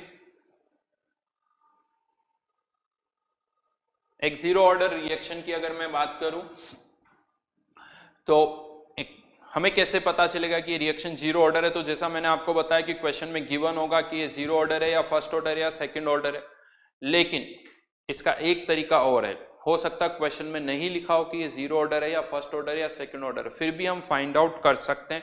कैसे? तो कोई भी जो क्वेश्चन आएगा अगर न्यूमेरिकल है तो आपको क्वेश्चन में रेट कांस्टेंट का डेटा जरूर गिवन होगा, और ये जो रेट कांस्टेंट है इसकी यूनिट जो है वो इस रिएक्शन के ऑर्डर पर डिपेंड करती है। जैसे मान लीजिए मैंने अभी यहाँ पर कुछ P लिख दिया, अब P की वैल्यू 1 2 3 4 0 कुछ भी हो सकती है। तो अगर हम यहाँ पर यूनिट्स की बात करें तो यहाँ पर इसकी यूनिट फिक्स है, इसकी यूनिट फिक्स है, यहाँ पर इसकी यूनिट किस पर डिपेंड करेगी, ऑर्डर पर, तो K की यूनिट भी किस पर डिपेंड करेगी, ऑर्डर पर। कैसे? तो जैसे इसकी यूनिट की हम बात करें तो moles per litre, time inverse moles per, यहाँ पर यूनिट ऑफ K, ये K की यूनिट, और यहाँ पर क्या आ जाएगा मोल्स पर लीटर की पावर P, उसको आप इधर लेके जाओ। यहाँ पर P में जो बोल रहा हूँ वो क्या ऑर्डर है, मोस्टली N लिखा जाता है, तो मोल्स पर लीटर की power 1 minus P time inverse, that is unit of K, unit of. अगर P की वैल्यू 0 है यानी जीरो ऑर्डर रिएक्शन के लिए, जीरो ऑर्डर है तो कह सकते हो जो रेट की यूनिट है वही रेट कांस्टेंट की होगी, जो रेट की यूनिट है वही रेट कांस्टेंट की होगी। P की वैल्यू 0 तो moles per litre into time inverse. लेकिन अगर फर्स्ट ऑर्डर रिएक्शन है तो उसके लिए यूनिट क्या हो जाएगी, मोल्स पर लीटर की पावर 0 यानी केवल टाइम इनवर्स होगा। तो ऑर्डर चेंज होने पर रेट कांस्टेंट की ऑर्डर जो है, रेट कांस्टेंट का की जो यूनिट है वो चेंज हो जाएगी। तो यहाँ पर फर्स्ट यूनिट ऑफ K का फॉर्मूला लिख रहा हूँ, unit of K equals to moles per litre की power 1 minus P into time inverse where P is order, where P is order. तो यूनिट्स देख के, K की वैल्यू दे रखी है, उसकी यूनिट देख के आप डिसाइड कर सकते हो कि ये जीरो ऑर्डर है, फर्स्ट ऑर्डर है या सेकंड ऑर्डर है। अगर सेकंड इनवर्स टाइम इनवर्स है तो मतलब वो फर्स्ट ऑर्डर हो गया। तो यहां से यूनिट देख के हमें पता चल जाएगा कि ऑर्डर क्या है। ये हो गया फर्स्ट पॉइंट।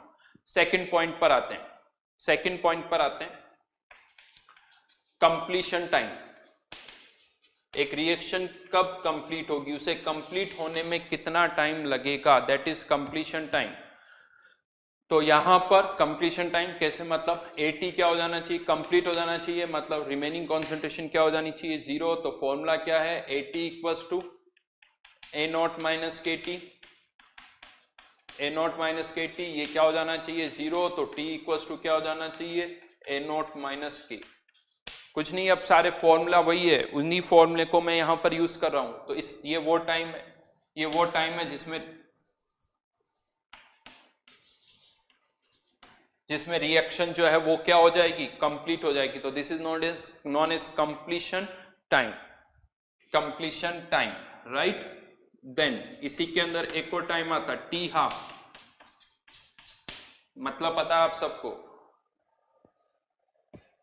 T हाफ का मतलब जिसमें 50%, half of the reactant react कर जाता है, 50% reactant converts into product, half लिख लो इसको, T हाफ या ऐसे भी लिखा जाता है T 50%, 50% reactant converts into the product।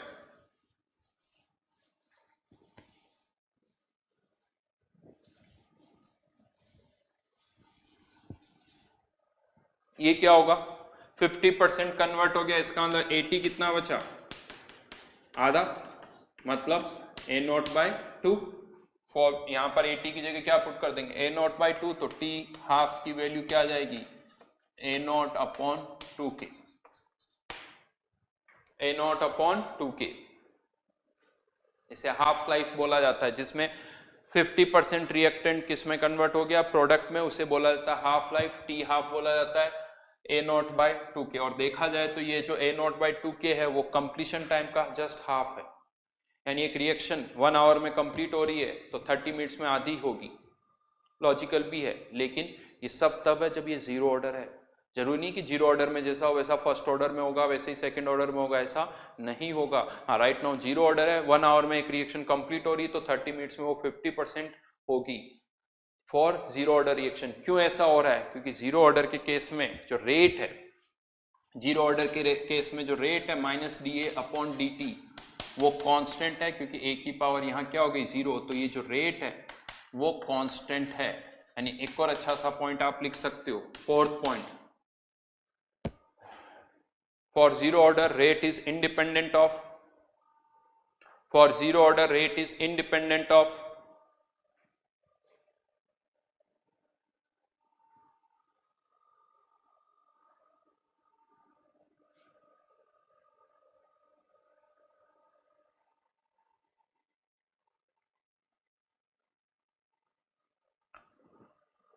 for zero order reaction rate is independent of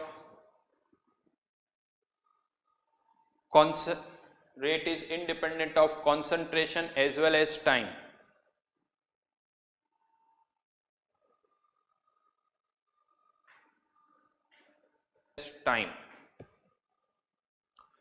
क्योंकि ये कांस्टेंट है, ये कंसंट्रेशन टाइम पर डिपेंड नहीं करती। तो एक जीरो ऑर्डर जो रिएक्शन है, जीरो ऑर्डर रिएक्शन की रेट कांस्टेंट रहती है, वो चेंज होती नहीं है।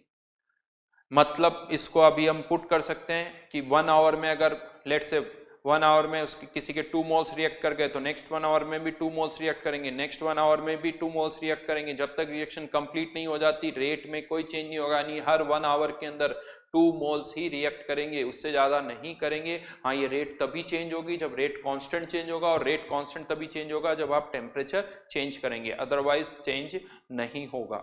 ओके, तो यहां पर rate is independent of concentration and time. चलिए क्वेश्चन का आंसर दे देता हूं। हो सकता है आपको यहां पर थोड़ा कंफ्यूजन हो रहा हो, क्योंकि जो मैंने कहा था कि जो रेट हम लिखते हैं दैट इज कॉन्सेंट्रेशन या एक्टिव मास की पावर सम नंबर P और Q, और ये जो P और Q है हम कैसे फाइंड आउट करते हैं, एक्सपेरिमेंटली फाइंड आउट करते हैं। लेकिन आप में से कुछ 11th में केमिकल इक्विलिब्रियम पढ़ चुके होंगे, और केमिकल इक्विलिब्रियम के अंदर वहां पर क्या होता है, जब हम इस तरह से रेट लिखते हैं तो वहां पर कॉन्सेंट्रेशन की पावर क्या लिख देते हैं, स्टोइकियोमेट्रिक कोफिशिएंट।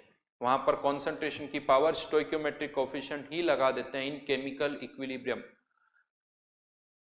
सही तो नहीं है वो, हर जगह ऐसा नहीं होता है, हमें गिवन होना चाहिए। बट केमिकल इक्विलिब्रियम में आप कह सकते हो कि हमें ऑर्डर नहीं गिवन होता है, तो वहां पर हमेशा ही हम इसी तरह से करते हैं। तो दोनों को अलग अलग रखना होगा आपको, सीधा सी बात है। अगर ऑर्डर केमिकल इक्विलिब्रियम के क्वेश्चन में कभी आपको ऑर्डर नहीं गिवन होता है तो वहां अप्रोच बिल्कुल अलग है, यहां पर अप्रोच अलग है।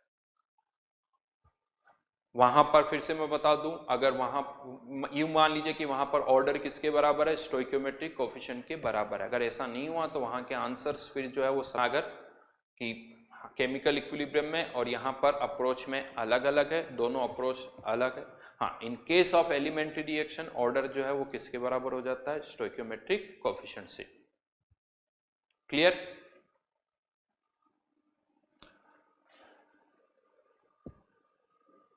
अब वापस से मैं इस पॉइंट पर आता हूं, फोर्थ पॉइंट कि rate is independent of concentration as well as time, क्योंकि रेट क्या है, कांस्टेंट। इसी चीज को हम ऐसे भी पुट कर सकते हैं यहां पर कि जैसा भी मैंने बताया कि अगर एक जीरो ऑर्डर रिएक्शन है, जीरो ऑर्डर रिएक्शन है, T इक्वल्स टू 0 पर कंसंट्रेशन है, लेट से 100, 10 मिनट्स के बाद या टाइम T पर इस 80 रह जाता है, तो 2T टाइम के बाद कह सकते हो कि 60 रह जाएगा, 3T टाइम के बाद 40 रह जाएगा, यानी इक्वल टाइम में इक्वल अमाउंट कम होगी, क्योंकि रेट कांस्टेंट है। इक्वल टाइम में इक्वल अमाउंट रिएक्ट करेगी, because rate is constant, rate change नहीं हो रही है। तो यहां पर एक पॉइंट लिख सकते हो आप, fifth point, in equal interval of time, in equal interval of time,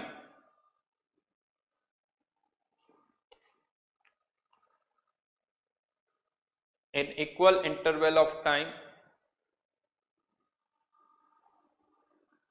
equal amount of reactant, equal amount of reactant reacts, equal amount of reactant reacts,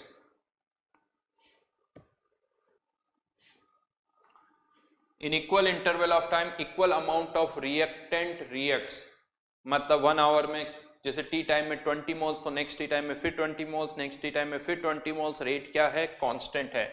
इसी चीज को हम ऐसे भी पुट कर सकते हैं, इसको मैं ऐसे पुट करता हूं कि इक्वल टाइम इंटरवल के बाद अगर आप कंसंट्रेशन को अरेंज करते हो, कंसंट्रेशन को अरेंज करते हो, तो यहां पर क्या बन रही है, AP, arithmetic progression, arithmetic progression यहां पर बन रही है। अभी आपको सारे पॉइंट्स जो ना बड़े नॉर्मल लग रहे हैं, इन पॉइंट्स का इंटरेस्टिंग पार्ट कब आएगा, जब हम zero order, first order, second order इनको कंपेयर करेंगे, तब यहां पर इनकी इंपॉर्टेंस आपको पता चलेगी। जैसे जीरो ऑर्डर के अंदर अगर हम देखें तो कंसंट्रेशन को जब हम अरेंज कर रहे हैं, कंसंट्रेशन को, तो एपी बन रही है 100, 80, 60, 40 इक्वल टाइम इंटरवल के बाद। लेकिन ऐसा ही जब हम फर्स्ट ऑर्डर में करेंगे तो एक जीपी बनेगी, ऐसा ही जब हम फर्स्ट ऑर्डर में करेंगे तो जीपी बनेगी, और ऐसा ही जब हम सेकंड ऑर्डर में करेंगे तो वहां पर एक एचपी बनेगी। तो ये इंटरेस्टिंग पार्ट है, जो अल्टीमेटली क्वेश्चन आएंगे वो इस तरह से आएंगे। फर्स्ट ऑर्डर में ऐसा होता है, जीरो ऑर्डर में कैसा होता है, जीरो ऑर्डर में ऐसा होता है, सेकंड ऑर्डर में क्या होता है, ये आपको याद रखना होगा। तो पहले पॉइंट्स लिख लेते हैं, यहां पर लिखिए concentration of reactant. Six point is concentration of reactant after equal interval of time,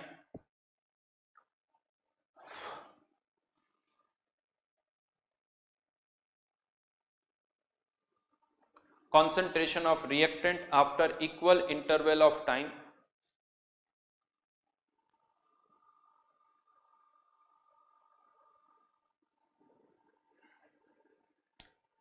if arranged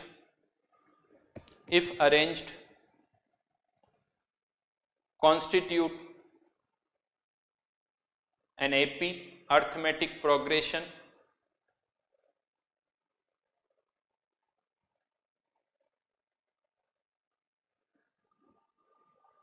arithmetic progression with common difference minus kT। With common difference minus K T. ये पॉइंट यूज कैसे होगा आगे वो मैं बता दूं। कभी कभी जेई में इस तरह के क्वेश्चन आते हैं कि बताओ ये जीरो ऑर्डर है या फर्स्ट ऑर्डर है या सेकंड ऑर्डर है। तो अगर आपको दिख रहा है इक्वल टाइम इंटरवल के बाद अगर एपी बन रही तो जीरो ऑर्डर, जीपी बन रही तो फर्स्ट ऑर्डर, एचपी बन रही तो सेकंड ऑर्डर। तो ये भी एक तरीका होता है आंसर निकालने का। फिर से यहाँ पर एक पॉइंट और बता देता हूँ, जैसे टी हाफ था उसी तरह से एक टर्म यहाँ पर और डिफाइन करें टी 3/4, जिसे आप और क्या लिख सकते हो टी 75%। टी 75% मतलब टाइम जिसमें 75% रिएक्शन कंप्लीट हो जाए, 3/4 रिएक्शन कंप्लीट हो जाए, उसे हम बोलते हैं 3/4 टाइम, यानी टी 3/4 75% रिएक्टेंट प्रोडक्ट में कन्वर्ट हो जाए। अब वो कैसे निकालना है तो कह सकते हो ये भी उसी फॉर्मूले से ही निकालना होगा जैसे हमने पहले निकाला था, इसी फॉर्मूले से निकाल सकते हैं। 3/4 कन्वर्ट हो जाए यानी बचा हुआ कितना रह जाए 1/4। 1/4 तो आप यहां से आंसर निकाल सकते हो 1/4 A naught equals to A naught minus K T, यानी टी या के टी इक्वल्स टू ये उधर चला गया तो 3/4 ए नॉट अपॉन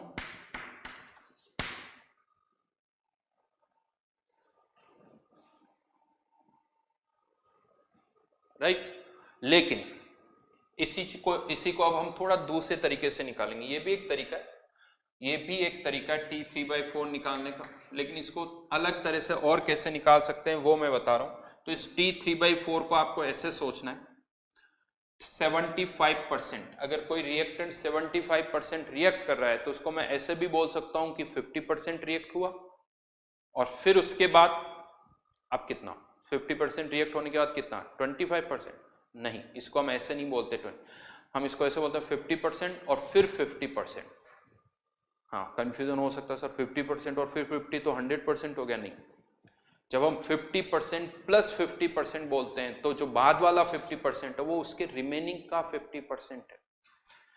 इसको मैं शायद ज़्यादा अच्छा ऐसे समझा दूँ, मार्केट में आप जाओगे ना बहुत बार जो डिस्काउंट्स होते हैं ना उनमें आपने नोटिस करना कभी कभी ऐसे लिखा होता है 50% प्लस 20% डिस्काउंट, अलग अलग लिखते हो 50% प्लस 20%। आप कह सकते हो डायरेक्ट 70 लिख दो, वो नहीं लिखते क्योंकि वो 70 होता ही नहीं है, क्योंकि 50% प्लस 20% लिखा हुआ है तो पहले 50% और फिर बचे हुए का 20%। जो बचे हुए का 20% है वो तो अब क्योंकि आधा ही बचा तो 10 हुआ, तो 50% प्लस 20% अगर आप लिख रहे हो तो वो 60% ही होता है। उसी तरह से यहां पर अगर मैं कहूं 50% प्लस 50%, ये 100% नहीं है, बचे हुए का 50% यानी टोटल कितना हुआ 25, तो 50 प्लस 75 ही होगा 50, और इस बचे हुए का 50% यानी इनिशियल का 25, तो टोटल कितना हुआ 75%। तो यहां पर T 3/4 को आप ऐसे भी सोच सकते हो, पहले 50% होने में जो टाइम लगा, पहले 50% होने में जो टाइम लगा और फिर जो बचा हुआ है उसका 50% उसमें जो टाइम लग रहा है, यानी टी हाफ फर्स्ट और टी हाफ ये फर्स्ट और ये टी हाफ सेकंड, ये होता है इसका टी हाफ फर्स्ट और टी हाफ सेकंड 50% और फिर बचे हुए का 50%, यानी टोटल कितना हो गया 75%। चाहो तो आप और ऐड कर सकते हो, फिर बचे हुए का 50% यानी 25 का 50% मतलब 12.5, तो वो टाइम क्या हो जाएगा टी 87.5%। पहले इसकी बात करते हैं तो टी हाफ, इसको मैं केवल अब सिंपली टी हाफ लिख रहा हूं। अब जो सेकंड टी हाफ होगा वो क्या होगा, अगर सेकंड टी हाफ की हम बात करें तो यहां से जो फॉर्मूला हमारे पास है वो फॉर्मूला क्या है कि t half is directly proportional to concentration, यानी जैसे ही 50% रिएक्शन हुई कॉन्सेंट्रेशन हाफ हो गई, कॉन्सेंट्रेशन हाफ हो गई तो टी हाफ अब जो टी हाफ होगा वो पहले वाले टी हाफ का हाफ होगा, क्योंकि कॉन्सेंट्रेशन हाफ हो गई, राइट। कॉन्सेंट्रेशन 100 थी तब टी हाफ कुछ और था, अब 50 रह गई तो टी हाफ जो था वो पहले वाले टी हाफ का हाफ हो जाएगा। तो ये जो सेकंड टी हाफ है ये फर्स्ट टी हाफ का हाफ होगा, वो फर्स्ट टी हाफ का हाफ होगा। तो यहां पर आप ऐड करोगे तो ये 3/2 इंटू टी हाफ, चाहो तो टी हाफ की वैल्यू पुट कर देना, वो वही आंसर आ जाएगा। यानी इसको ऐसे सोचना है, सोचने का तरीका मैं बता रहा हूं, फर्स्ट टी हाफ फिर सेकंड टी हाफ फिर थर्ड टी हाफ, यहां पर आप और सोच सकते हो, अगर मैं इसको आगे बढ़ाऊं, यानी ये तो 3/4 हुआ, इस तरह की और भी टर्म्स आती है, टी हाफ मतलब टी 50%, टी 3/4 मतलब टी 75%, और लिखना चाहो टी 7/8, ये कितना आ जाएगा 87.5%। 87.5%, ये फ्रैक्शन है, ये परसेंटेज है। फ्रैक्शन को परसेंटेज में कन्वर्ट करने के लिए किससे मल्टीप्लाई करना पड़ता है? 100 से, और कुछ नहीं है। टी हाफ ये 100 से कर दो, ये परसेंटेज आ जाएगा, ये फ्रैक्शन और ये परसेंटेज। तो इस तरह से 50%, फिर बचे हुए का 50%, फिर बचे हुए का, तो यहाँ पर टी 7/8 अगर ये मुझे निकालना है तो first T half, second T half, dash लगा देता हूँ, थर्ड टी हाफ, इस तरह से।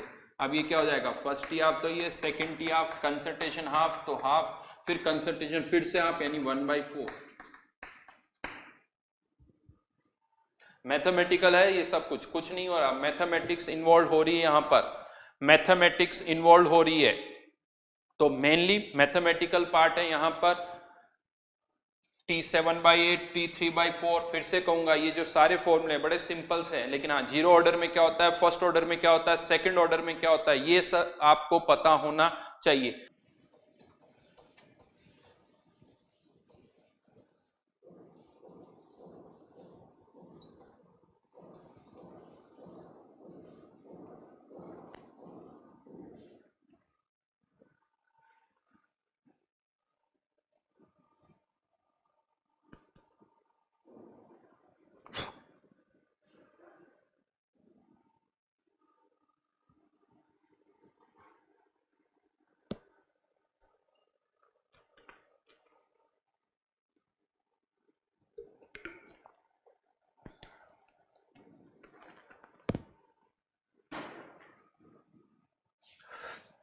ठीक है, देन कुछ कर्व्स हम यहां पर प्लॉट करते हैं, graphical representation.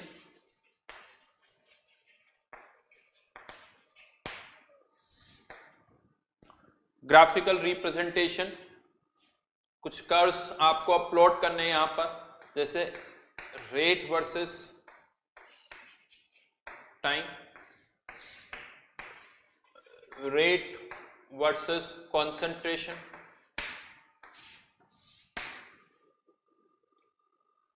Rate concentration versus time,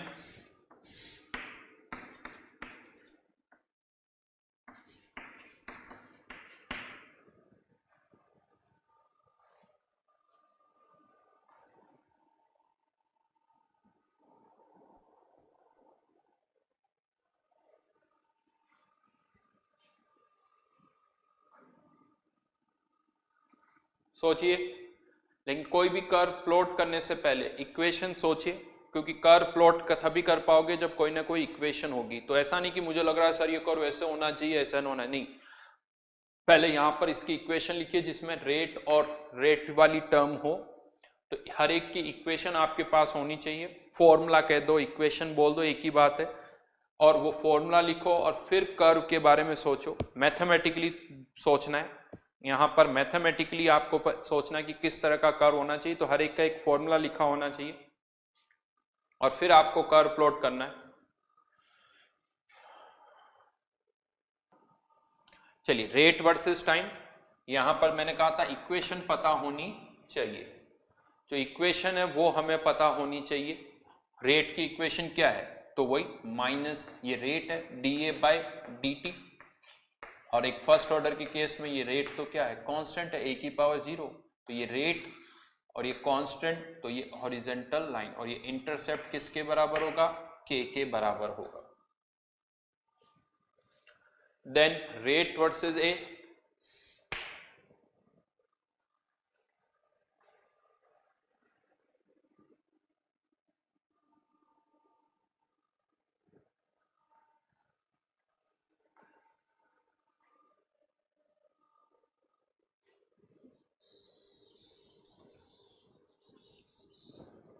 rate versus A, ये भी बिकॉज रेट कॉन्सेंट्रेशन की कोई टर्म ही नहीं, रेट कांस्टेंट है, कंसंट्रेशन बढ़ाओ या कम करो रेट में कोई चेंज नहीं होने वाला, तो अगेन कांस्टेंट।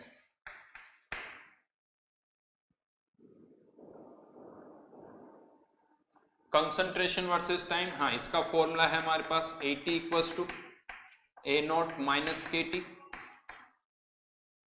तो ये कंसंट्रेशन AT, टाइम के साथ स्ट्रेट लाइन डिक्रीजिंग कर्व, यहां पर आके आके जीरो, ये टाइम कौन सा होगा, कंप्लीशन टाइम, जिसे मैं क्या लिख सकता हूं A0 बाई K।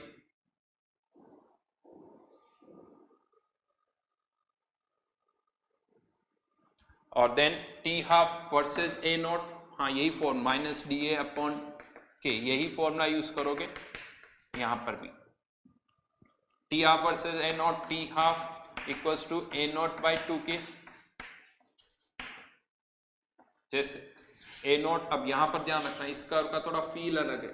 ये कर्व जब आप प्लॉट करो टाइम बढ़ रहा है यानी रिएक्शन हो रही है, ये कर्व भी रिएक्शन हो रही है, इस वाले कर्व में रिएक्शन हो रही वाला फील नहीं आएगा। ये तो A0 है, इनिशियली एक बार आपने कंसंट्रेशन 1m ली, एक बार 2m ली, एक बार 3m ली, एक बार 4m ली, तो जितनी ज्यादा इनिशियल कंसंट्रेशन होगी T हाफ की वैल्यू उसी उतनी ही ज्यादा होगी। तो एक स्ट्रेट लाइन यहां पर आएगा, स्ट्रेट लाइन यहां पर आएगा, राइट।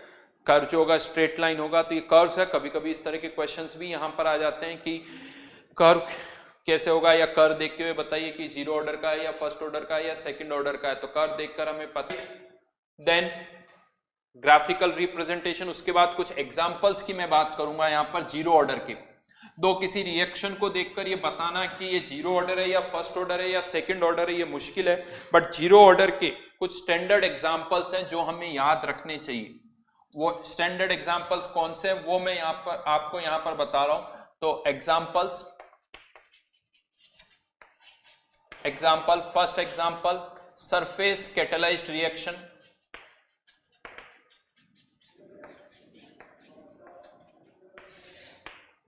सरफेस कैटालाइज्ड रिएक्शन एक बहुत सारी रिएक्शन से, अमोनिया का डीकंपोजिशन है, ये प्लेटिनम की प्रेजेंस में आप करते हो तो ज्यादा फास्ट होता है, एक सरफेस कैटालाइज्ड रिएक्शन है। और इस रिएक्शन की रेट को अगर हम देखें तो इस रिएक्शन की जो रेट होती है, इस रिएक्शन की रेट जो है वो अमोनिया की कॉन्सेंट्रेशन पर डिपेंड नहीं करती है, हाँ डिपेंड करती है किस पर, surface area of platinum, surface area of platinum. But अब आप सोचे एक कंटेनर जिसके अंदर अमोनिया है और इसमें आपने कुछ प्लेटिनम डाल दिया, प्लेटिनम जितना भी डाला होगा उसका एरिया तो फिक्स है क्योंकि वो कंज्यूम नहीं हो रहा है, तो प्लेटिनम का जो एरिया है वो तो फिक्स्ड है, कांस्टेंट है, ये तो चेंज हो नहीं सकता। अमोनिया की पावर क्या हो गई, 0, तो यहां पर 1 आ गया, तो रेट क्या हो गई, कांस्टेंट। और अगर रेट कांस्टेंट है तो इसे हम क्या बोलते हैं, जीरो ऑर्डर रिएक्शन। रेट अगर कांस्टेंट है तो इसे बोला जाता है जीरो ऑर्डर रिएक्शन। हाँ ये रेट की वैल्यू चेंज हो जाएगी, अगर आप ज्यादा प्लेटिनम डाल दोगे, प्लेटिनम का सरफेस एरिया ज्यादा हो जाएगा तो रेट भी ज्यादा हो जाएगी, लेकिन इस अब जो रेट होगी वो कांस्टेंट होगी, वो कांस्टेंट वैल्यू पहले से अलग होगी लेकिन होगी तो कांस्टेंट। यानी रेट सरफेस एरिया पर डिपेंड कर रही है, बट वो सरफेस एरिया जो है वो ड्यूरिंग द रिएक्शन चेंज नहीं हो रहा है, surface area during the reaction constant है, तो इसीलिए रेट भी कांस्टेंट है यहां पर। यानी रेट एक फैक्टर पे तो डिपेंड कर रही है लेकिन वो फैक्टर जो है वो कांस्टेंट है, इसीलिए रेट भी यहां पर कांस्टेंट है। और रेट कांस्टेंट यानी ऑर्डर क्या हो गया, जीरो ऑर्डर रिएक्शन। तो जितनी भी ये सरफेस कैटालाइज्ड रिएक्शंस होती हैं ये सब जीरो ऑर्डर रिएक्शन होती है। इसको मैं यूं थोड़ा और समझा दूं आपको कि रिएक्शंस कैसे होती है सरफेस कैटालाइज्ड। इनमें क्या होता है, सरफेस एरिया जो होता है उस पर अमोनिया के मॉलिक्यूल्स आके एडजॉर्ब होते हैं, एडजॉर्ब होने के बाद नाइट्रोजन और हाइड्रोजन के बीच का बॉन्ड टूट जाता है। तो अब पर सेकंड कितने मॉलिक्यूल्स एडजॉर्ब होंगे ये किस पर डिपेंड करता है, सरफेस एरिया पर। मान लीजिए इतना सरफेस एरिया कि एक साथ 1000 मॉलिक्यूल्स एडजॉर्ब हो सकते हैं, तो 1000 एडजॉर्ब होंगे, उनके बीच का बॉन्ड टूटेगा और फिर वो सरफेस से अलग हो जाएंगे। फिर नेक्स्ट 1 सेकंड में फिर 1000 मॉलिक्यूल्स एडजॉर्ब होंगे, फिर उनके बीच का बॉन्ड टूटेगा, फिर वो सरफेस से अलग हो जाएंगे। फिर वापस नेक्स्ट 1 सेकंड में फिर 1000 मॉलिक्यूल्स आएंगे, वो एडजॉर्ब होंगे, उनके बीच का बॉन्ड टूटेगा, फिर वो अलग हो जाएंगे। यानी रेट क्या है, कांस्टेंट। हाँ लेकिन आप सरफेस एरिया बढ़ा दो, अब 1000 नहीं 2000 मॉलिक्यूल्स एडजॉर्ब हो सकते हैं, तो अब क्या होगा, 2000 एडजॉर्ब होंगे, फिर बॉन्ड टूटेगा, फिर वो अलग हो जाएंगे, फिर नेक्स्ट 2000 आएंगे, एंड रेट तो अभी भी अलग कांस्टेंट है। हाँ, ये अलग बात है कि वो कांस्टेंट वैल्यू जो है वो बदल गई, but rate is still constant, इसीलिए ऑर्डर क्या कहलाएगा, जीरो ऑर्डर रिएक्शन।